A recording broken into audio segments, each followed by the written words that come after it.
ब्रह्म। नमस्कार मित्रों, हमारे वैदिक परिवार में आपका स्वागत है।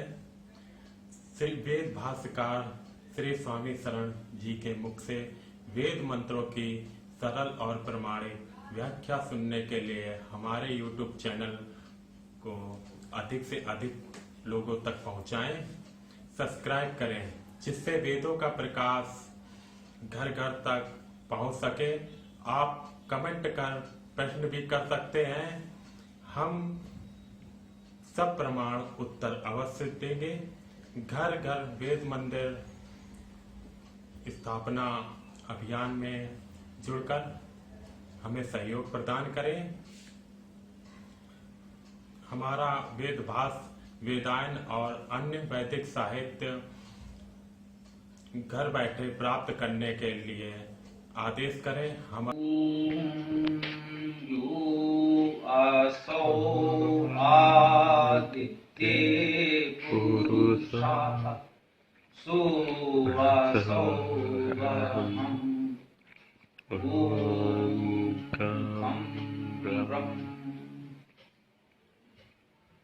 यजुर्वेद के 40वें अध्याय पर हम लोग चर्चा कर रहे हैं। आज इसका तीसरा मंत्र हम लोग व्याख्यायित करेंगे। आइए देखते हैं ये तीसरा मंत्र।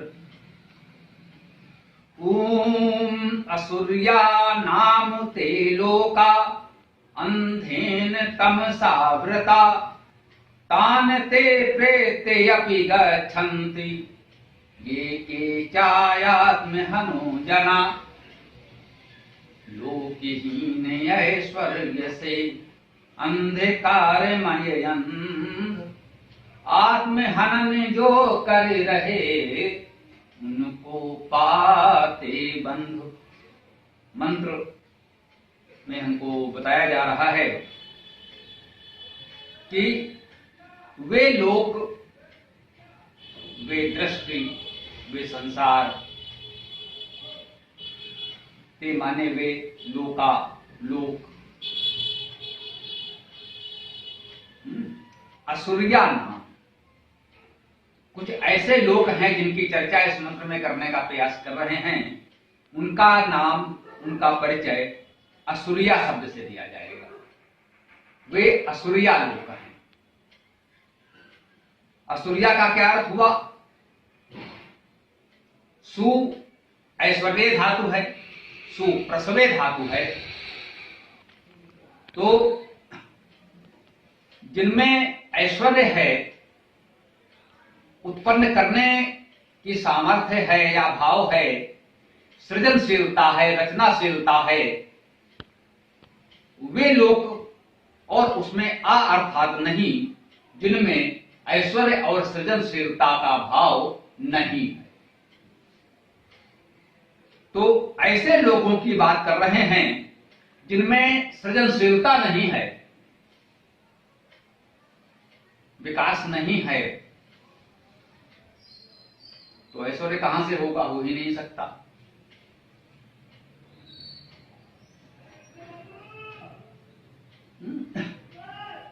और वो कैसे हैं? अंधेन तमसा आवृता। वे, अंधेन का अर्थ है अंध द्वारा, अंध के साथ। तमसा, तमस द्वारा, तमस के साथ। आवृता, आवृत हैं, आच्छादित हैं, ढके हुए हैं।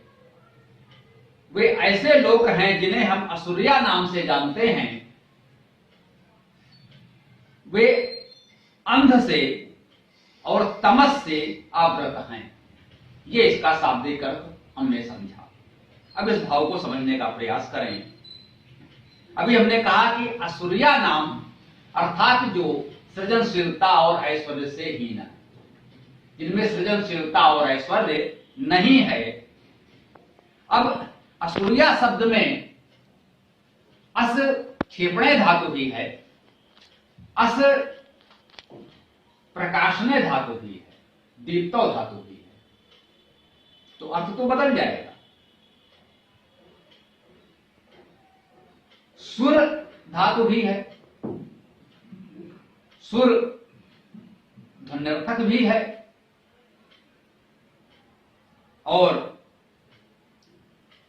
ऐश्वर्य के अर्थ में भी है।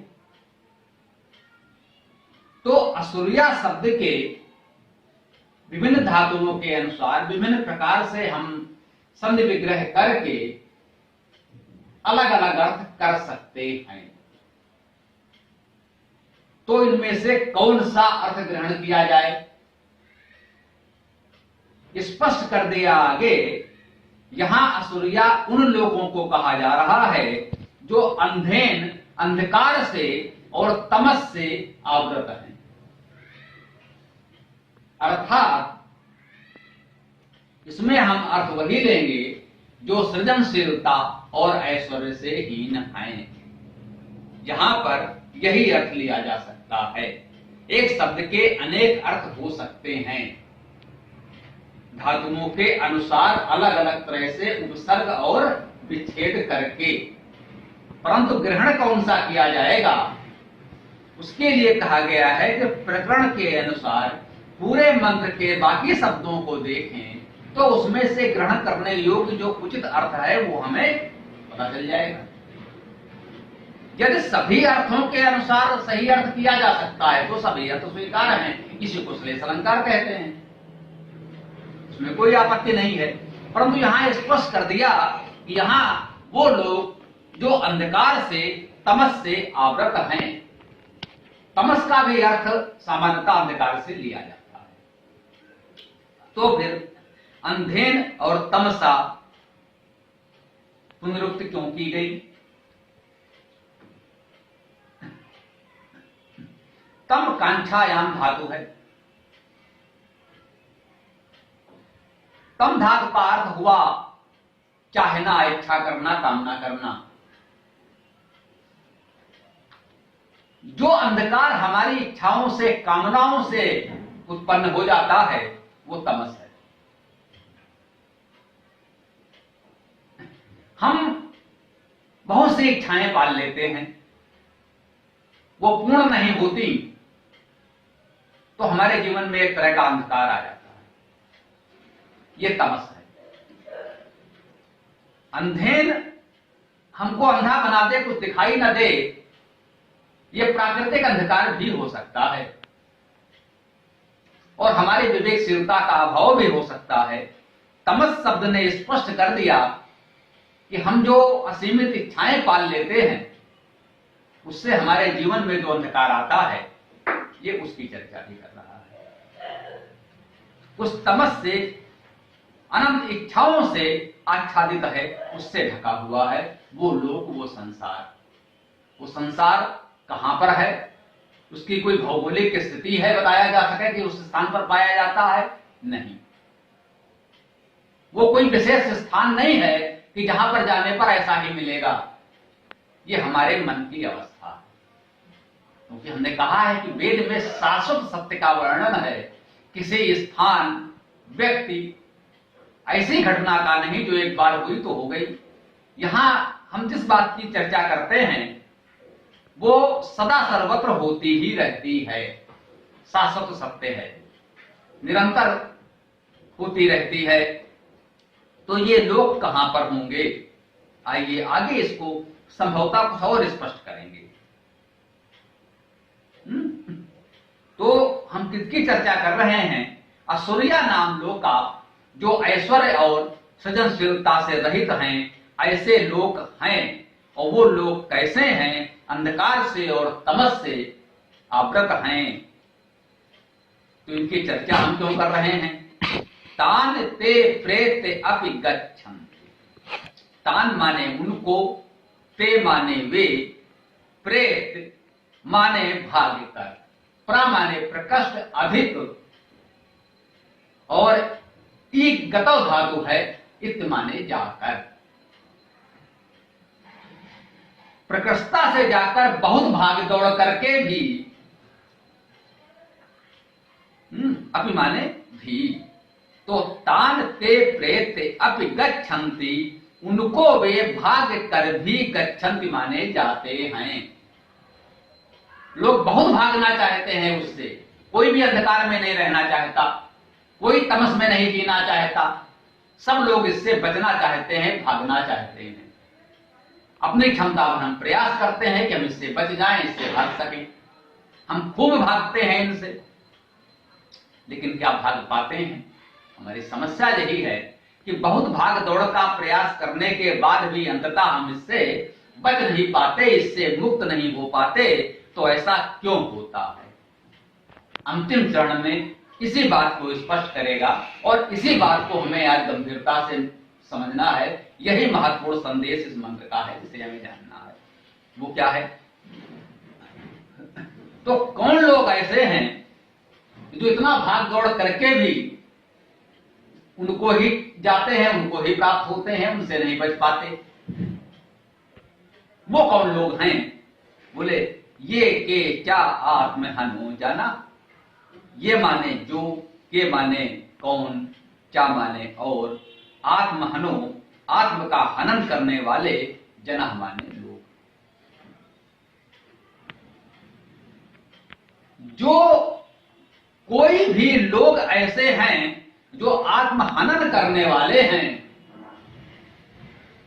वे बहुत भाग दौड़ करके भी अंततः उन्हीं असुरिया नाम अंधकार में तमसावृत लोक में पहुंच जाते हैं। उनको उससे छुटकारा नहीं है, उनको उससे मुक्ति नहीं है, उनसे वो बच नहीं सकते। ये सत्य है। अब ये आत्महनो जना कौन है? यही इस मंत्र का मुख्य विषय है जो हमें समझना है। आत्महनो जना, आत्महनो जना आत्म का हनन करने वाले लोग। आत्म क्या है और उसका हनन कैसे होगा, ये महत्वपूर्ण है। वेद में आत्म शब्द आया है, ये सर्वत्र संचारी सर्वव्यापी चेतना के लिए है, परमात्मा के लिए है। ये दिव्य चेतना है जो अनादि है, अनंत है, शाश्वत है, संपूर्ण सृष्टि का मूल तत्व है। उसका हनन कैसे संभव होगा? क्या कोई उसे मार सकता है? नहीं साहब, वो तो सदा एक रस है, उसमें कोई विकार परिवर्तन नहीं हो सकता, जन्म मरण नहीं हो सकता। तब ये कैसे कहा गया वे लोग जो आत्महनन करने वाले हैं? अगर हम किसी को अस्वीकार कर दें, मूंदे आंख कतहु को नहीं, सब कुछ है, हमने ही अपनी आंखें बंद कर ली, तो वो नहीं है, मेरे लिए तो नहीं है। लोग आवेश में, क्रोध में बहुधा कह देते हैं, हम अपने सामान्य लौकिक जीवन में देखते हैं, जा वासे तुम मेरे लिए मर गए, बाकी संसार के लिए तुम जीवित रहोगे, मेरे लिए मर गए। ये है आत्महनन। हमने अपने लिए उसको नकार दिया, अब हमें आपकी आवश्यकता नहीं है। यद्यपि वो जीवित है, ये हम स्वीकार भी कर रहे हैं, तुम रहोगे लेकिन मेरे लिए नहीं। तो इस भाव को हमें समझना है। आत्महनन क्या है? आत्म तत्व जब पराचेतना है, वेद में आत्म तत्व परमात्मा के लिए ही है। आत्मा और परमात्मा में कोई भेद नहीं है। वेद में दोनों के लिए अलग अलग कोई शब्द नहीं आया है कि ये आत्मा है, ये परमात्मा है, ये ईश्वर है, ये जीव है। अलग अलग शब्द नहीं आए हैं। वेद में इतना सूक्ष्म अंतर किया है, इसी में हमने देखा अंधेन और तमसा अलग किया, दोनों में सूक्ष्म अंतर हो सकता था, दोनों अंधकार हैं। इसी में आगे हम कहते हैं वायु अनिलम। समानता हमने पढ़ रखा है, वायु और अनिल पर्यायवाची हैं, लेकिन वो अंतर कर रहा है वायु अनिलम। हमने पढ़ रखा है तुम्हारे सत्य होता है, लेकिन वेद कहता है ऋतम चा सत्यम चा, ऋत और सत्य। एक सामान्य बाल बुद्धि के लिए कह सकते हैं हाँ ठीक है, दोनों का मतलब लगभग वही होता है। लेकिन जब हम परिपक्व होते हैं, बड़े होते हैं, गहराई से समझना चाहते हैं, तो उसमें सूक्ष्म अंतर भी होता है। वेद इतने सामान्य बातों में इतना सूक्ष्म अंतर स्पष्ट करता हुआ चलता है, उसने कहीं भी आत्मा और परमात्मा के बीच कोई अंतर कभी नहीं किया, जीव ईश्वर के बीच कोई अंतर कभी नहीं किया। कोई ऐसा मंत्र हमको नहीं मिला जो इस तरह से कहता हो कि जीव और ईश्वर, आत्मा और परमात्मा, ऐसा कोई मंत्र नहीं कहता।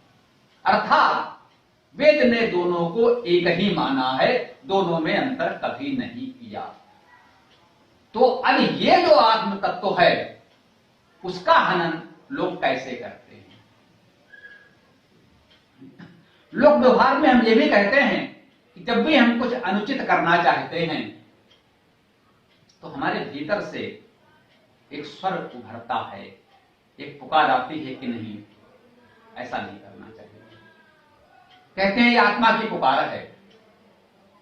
हर व्यक्ति को एक बार आत्मा चेताती है, सावधान करती है कि यह अनुचित है, इसे मत करो।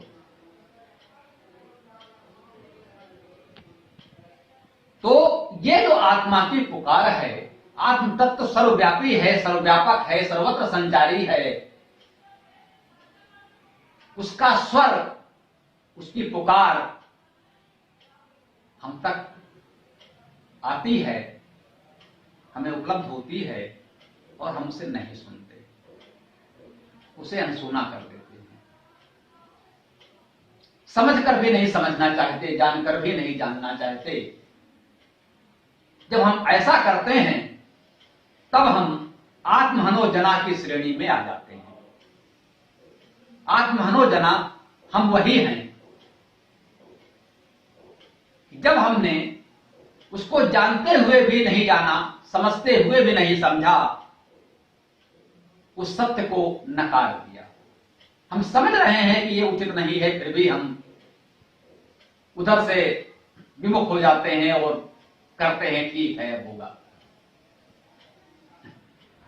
इसको महाभारत में कहा गया है, एक प्रमुख पात्र है दुर्योधन, वो कहता है जानामि सत्य धर्मम न चा में प्रवृत्ति। दुर्योधन कहता है कि जानामि धर्मम न चा में प्रवृत्ति, मैं धर्म को जानता हूं लेकिन उसमें मेरी प्रवृत्ति नहीं होती। जानामि अधर्मम न चा में निवृत्ति, मैं अधर्म को भी जानता हूं लेकिन उससे मेरी निवृत्ति नहीं होती, मैं उससे बच नहीं सकता। तो ये है आत्महनोजना। हम जानते हैं धर्म ये है लेकिन हम उसे करते नहीं। हम जानते हैं कि अधर्म ये है लेकिन हम उससे बचते नहीं। ये है आत्महनोजना। इनके लिए वेद का ये मंत्र हमको बता रहा है कि ये आत्महनोजना है। अगर ऐसे लोग हैं तो वो कहां जाएंगे? उस अंधकार से, तमस से, सृजन से, रहित लोक से, उस परिस्थिति से बचने का कितना भी प्रयास कर लें, कितना भी भाग दौड़ कर लें, पूजा पाठ कर लें, मान मनौती कर लें, तमाम बाबा गुरु धर्म स्थलों की परिक्रमा कर लें, होना कुछ नहीं है।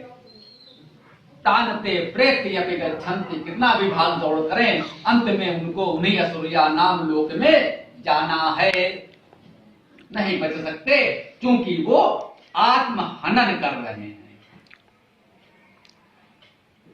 हम समाज में तमाम उदाहरण देख सकते हैं। अक्सर लोग कुछ निर्णय ले लेते हैं, दुष्परिणाम दिखाई पड़ने लगते हैं, फिर भी हट है उनकी कि नहीं साहब तो हो गया, अगर हम पीछे कदम हटाएंगे, हमने जो निर्णय ले लिया यदि उससे पीछे हटेंगे तो हमारी प्रतिष्ठा के अनुकूल नहीं है, हम छोटे हो जाएंगे। अनुभव तो हो गया कि यह अनुचित हुआ, फिर भी उन्हें लग रहा है कि नहीं भाई अब तो जो हो गया सो हो गया। ये आत्महनन है। जिस समय आपने वो कार्य किया, निर्णय किया, अच्छा समझकर किया, हमें नहीं पता था कि इससे ये नुकसान होने वाला है, ये हानि हो जाएगी, इससे ये हित हो जाएगा हमारा या दूसरे का, समाज का। अगर हम उस समय हम नहीं समझ पाए थे, हमने एक निर्णय ले ही लिया, कोई कार्य कर ही दिया, तो जब अनुभव हुआ तब तो आत्मा की पुकार हमको मिली कि नहीं भाई, ये तो आपने अनुचित किया है, धर्म किया है। उसे यदि स्वीकार कर लिया जाए तो आत्महनोजना की श्रेणी में नहीं आएंगे। कहते हैं जब जागो तब सवेरा।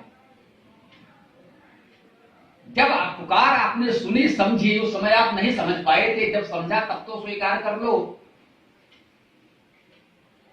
ये हम साधारण लोग अपने लौकिक जीवन में, दैनिक जीवन में भी करते हैं।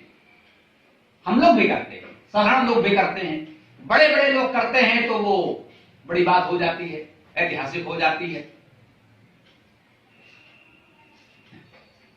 सरकार ने कोई बड़ा फैसला लिया, कोई बहुत बड़ा निर्णय ले लिया, ये मानकर कि इससे देश समाज का कुछ हित होगा। दो बातें हैं, हो सकता है पहले से वो जानते हो कि इससे ये हानियां होने वाली हैं, लेकिन किसी स्वार्थ के कारण उन्होंने ले लिया। ये तो आत्महनोजना की स्थिति है ही कि आप जानते हैं इसका दुष्परिणाम सामने आएगा, फिर भी आपने वो निर्णय लिया। चलिए यह संभव है कि आपको लगा कि नहीं साहब, हम तो देश के हित में, समाज के हित में कर रहे हैं। आपने पता चला कि नहीं साहब, आपका उद्देश्य तो ठीक था, लेकिन परिणाम उसका विपरीत आ गया, तो पीछे आ जाओ।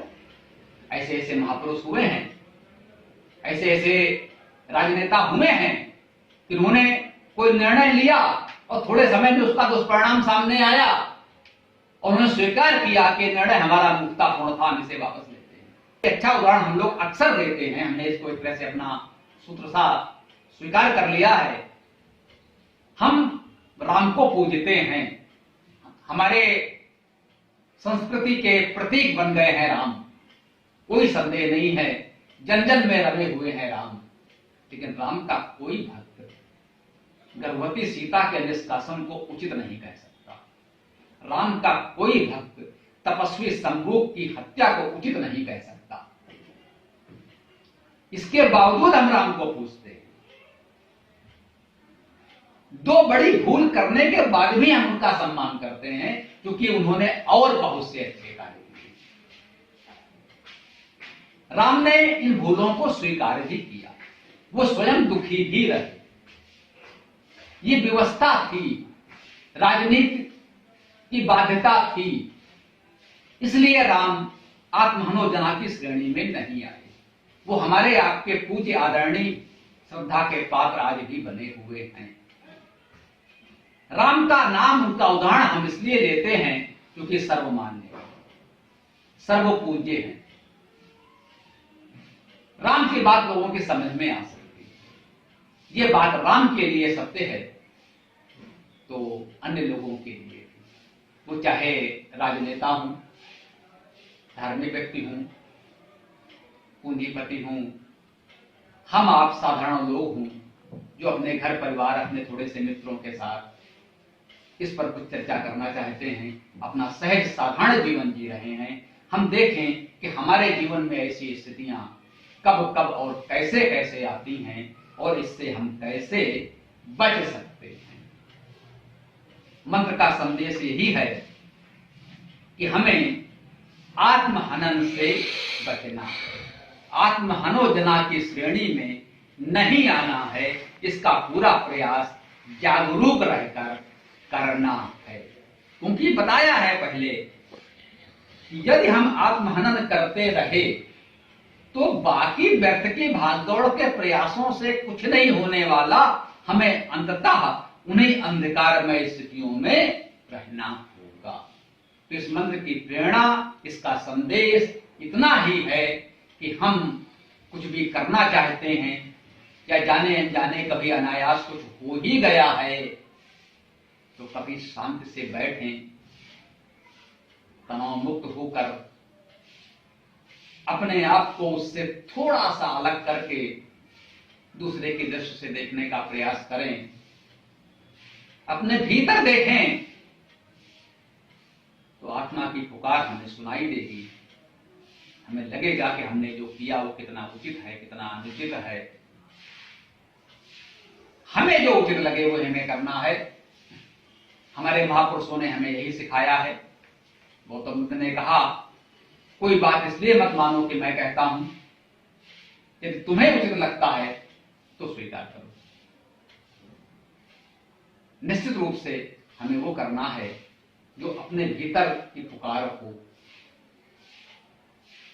महात्मा गांधी ने कहा, जिस बात को तुम अनुचित समझते हो, जो कार्य तुम्हारी दृष्टि में उचित नहीं है, उसे स्वीकार मत करो।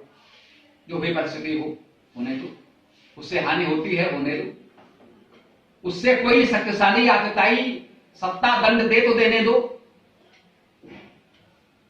मुझे लगता है कि ये उचित नहीं है तो हम इसे स्वीकार नहीं करेंगे। आपने नियम बनाया है, ठीक है, आपको अधिकार है, बनाइए। मुझे लगता है ये नियम उचित नहीं है, इसलिए हम नहीं स्वीकार करते। उस नियम के उल्लंघन के लिए जो दंड आपको देना हो दीजिए, वो हम स्वीकार करेंगे। हम वो नियम स्वीकार नहीं करेंगे जो अनुचित है। उचित है या अनुचित है कैसे तय हो? बोले वो मेरी दृष्टि में अनुचित है, मुझे अनुचित लगता है। जिसको उचित लगता है वो उसका पालन करे, उसका अपना अधिकार है। मुझे अनुचित लगता है इसलिए मैं नहीं मानता। उसका जो भी परिणाम होगा उसे हम स्वीकार करेंगे, जो हानि होगी उसे हम स्वीकार करेंगे, हम सहन करेंगे, होगा तो होगा। ये है सत्यव्रत, ये है आत्मा की पुकार, ये है आत्म तत्व को आत्मसात करना, आत्म तत्व के साथ जीवन जीना। तो इस पवित्र संदेश के साथ इस मंत्र को हम एक बार पढ़ते हैं, दोहराते हैं, प्रयास करेंगे कि हम लोग आत्महनन से किस प्रकार बचते रहें। आइए। ओम असुर्या नामुते लोका अंधेन तमसावृता तानि ते प्रेते अपि गच्छन्ति ये के चायात्महनो जना। आइए ओम मंत्र हम सब लोग साथ में बोलेंगे। ओम यो आसो आदित्ये पुरुषः सो आसो अहम् ओम खं ब्रह्म।